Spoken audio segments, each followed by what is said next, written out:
One of the projects currently in Ghana is an inland port which is located near Kumasi, and an inland port is also known as a dry port. Let's unpack some of the benefits of an inland port. First of all, what is an inland port? An inland port or dry port typically refers to a logistics and distribution hub inland from coastal seaports. Majority of the countries that are not landlocked, they tend to have seaport, and via their coastal area, the seaport will usually be a place whereby all the goods that are being imported, they come via the seaport. And then you can then have another option of inland port, which is also known as dry port, and this is something that has been being constructed around Kumasi area, and this will serve a lot of purpose. One of the major benefits of an inland port is that it's going to reduce pressure on the seaport. So in this case for Ghana, all the goods that have been imported into the country, so it means that some of those goods, they can straight away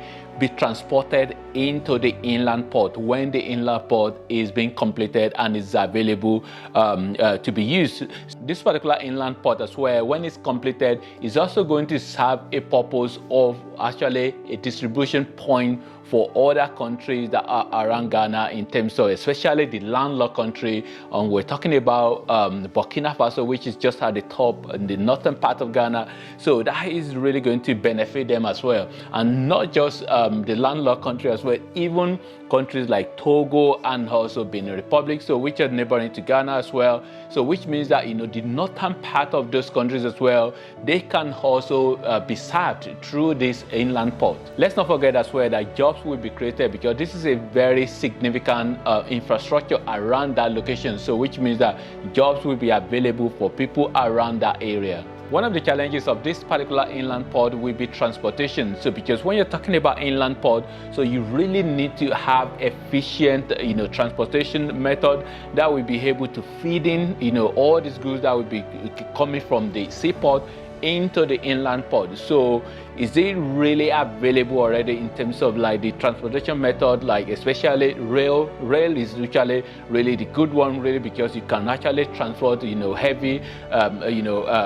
goods really from via rail line from the seaport directly into the inland port. I mean, roads as well, the goods can also be transported via roads as well. So but I think the major one that is really going to be beneficial will be the rail line. Definitely there are a lot of advantages of an inland port, but the major one really has to do with congestion, because it's going to reduce congestion at the seaport. So which means as goods are arriving, they can be moved to inland ports, so which will really reduce congestion, and then that is really a big benefit. And also for the area of Kumasi where this is going to be constructed, is definitely going to add to the sort of like the economy of that particular area and surrounding. That will really be a big one as well, and that is another benefit that is really important to mention.